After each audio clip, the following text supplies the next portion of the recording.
What's up, everybody? Oh gosh, I gotta clean that lens.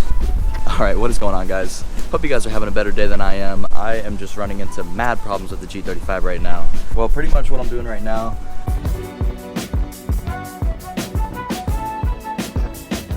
I got the upper plenum off because I think I already know that I have an oil leak.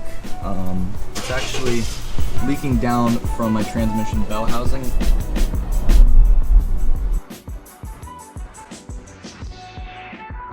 So today I'm going to be pretty much doing the valve cover gasket. Only on the driver's side, because over here on the passenger side, I do not see any leaking. On the driver's side, it looks like the previous owner before me had a valve cover leak on that side, and all he did was put some like silicone gasket creator in between the valve cover and the motor. And like if I put my fingers around that gasket, I can feel it's like extra oily. I feel like oil is getting past it, but I can't find the exact place where the oil might be dripping down to the bell housing. A piece of the gasket just kind of sticking out right there. But I'm gonna go ahead and buy a new Felpro gasket from AutoZone. So we're in a minivan right now. I fucking love this minivan. This thing is so reliable. It's like, I love it. Like, how can you just not enjoy driving such a beast of a vehicle? I mean, it's amazing. Like, you could take your kids to soccer practice, you can go on road trips and shit. Like, I took this thing to South Carolina like a week ago, and it did amazing. I had no issues with it, no lights, no nothing. Oh, is that, oh, that's the check engine light right there. Nah, I think it just got a little leak in the vacuum system, but it'll be all right. We'll figure it out. Back to the problems about the G35. So I started hearing some noises, smelling some smells, and I decided, you know, I got to bring it into my buddy Tom's shop, see what the fuck these noises are from. I found out that my front right true heart coilover is pretty much blown out. The shock, all the oil came out, and that's pretty much blown out, so that thing is clunking like crazy everywhere. Yeah, so those coilovers lasted me about 5 months, which is unacceptable. I mean, I did spend $500 on coilovers. I bought the cheapest ones. You know, I got to expect that. But in the future, I'm hoping to get my hands on some higher quality coilovers, but it's going to take a little while because I'm still planning on doing a whole bunch of other shit with my car, and it's really expensive. So I'm trying to pick up some side work, get some extra money in my bank, and yeah, we'll start working on the car a lot more. As soon as I want to work on my car, it's like, nah, I'm gonna rain. Thanks, Florida. All right, here we are. Got the Felpro gaskets. I'm just gonna go ahead and loosen up these bolts here, get them completely off, take off this lower plenum. I think I want to clean up all this oil and stuff that's kind of sitting on top here. I think that's just from me pouring in a bunch of oil, maybe spilling it, and it keeps going over and onto the valve cover. Let's go for it. All right, I just got the lower plenum off. So as you can see, there's actually a bunch of like crap in between the gasket and the plenum. So I'm gonna use this microfiber towel, hopefully to get that crap off. To remove these coil packs, you're gonna have to unplug all three of them, or these coils actually. You're gonna have to unplug all three of them. You're gonna have to use a 10mm socket pretty much to unbolt them from the valve cover. Unbolt these little clips here. I think once you remove those clips, then you can start removing the valve cover bolts. I believe those are also 10mm, so it's pretty easy. So I'm gonna go ahead and get working on it. Alright guys, so I finally got the valve cover off. Everything looks alright with my spark plugs. There's no oil leaking in there. I went ahead and I cleaned up the lip around here. You can see there's actually, there's no more gasket left. There's a little bit of red RTV right there, which is okay, because I'm gonna go ahead and put some more red RTV there. Over here we have the valve cover. As you can see, there's a bunch of this like gasket creator or whatever that they put on there last time they did this job. I'm just gonna go ahead, and this is also the old gasket right here. Honestly, the old gasket looks fine. It looks like it wasn't even leaking at all, but you know, just for my you know, peace of mind, I guess, I'm gonna go ahead and redo it, because all this looks like it's terrible right now.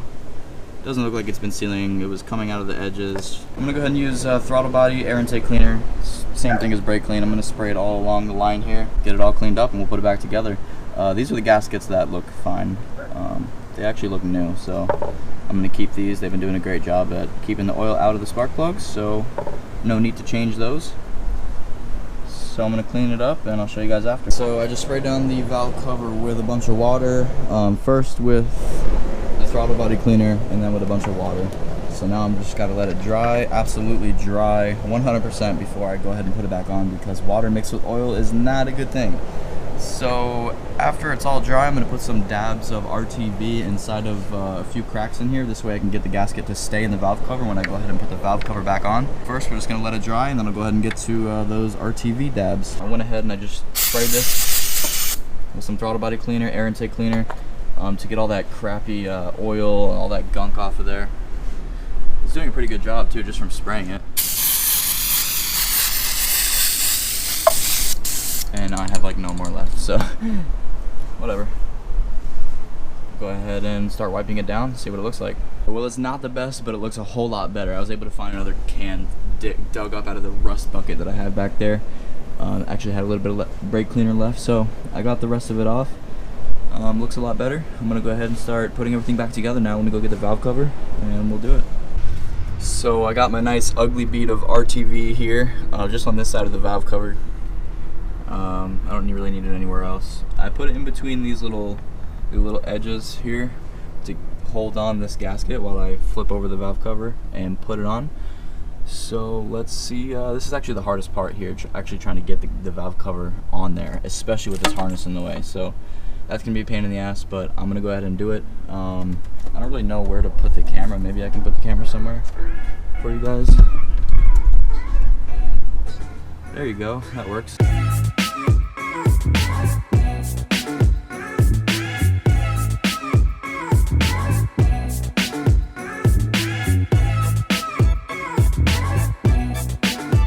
So I just picked up this Pittsburgh Pro torque wrench. It's an inch-pound torque wrench. Looks like it goes from 20 to 200 inch-pounds. It was only 19 bucks from Harbor Freight, so I'm gonna go ahead and see what it's like, see if it works, and hopefully it gets the job done. Okay guys, so on the screen you're gonna see this diagram here. These are the torque specs and the torque order that you need to torque down your valve cover. Check these out. If you want, pause the screen, take a screenshot, whatever you want to do. That's what I did. Alright guys, it's starting to get a little dark out here, so I got my light on. Sorry if it's really hard to see, but I still want to finish this video, so check it out. I got the valve cover all torqued down right now. Now I'm just going ahead and putting back these coil packs.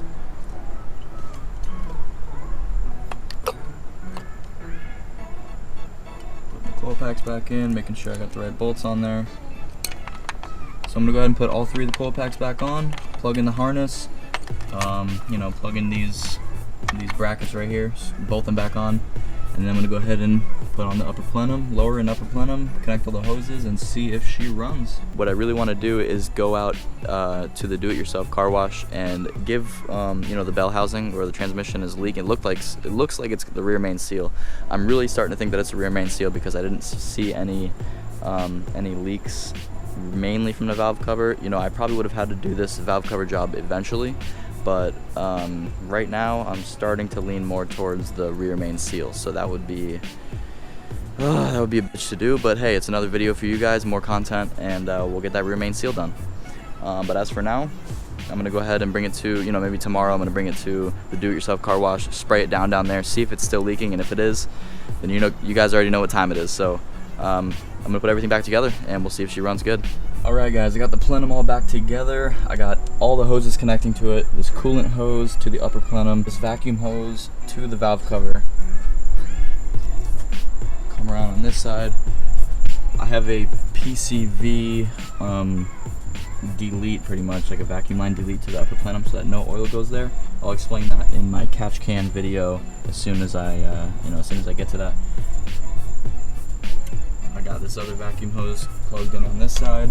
I got my other vacuum hose plugged in here. I just got to go ahead and bolt that back right there. And then I have to torque down all of the upper plenum bolts. This is very important because you want to make sure you torque them down so that you do not warp, or so that your plenum does not warp in the future. So on the screen you're going to see all the torque specs and the torque order. If you guys want to take a screenshot, go ahead right now. This is definitely what you need. This is straight from Motordyne, which is the manufacturer of this plenum spacer here. They also make plenums for this vehicle as well. So go ahead and note that down. I'm going to go ahead and get to that and put my intake back on, and we will see if she runs. Let's go ahead and give it a start.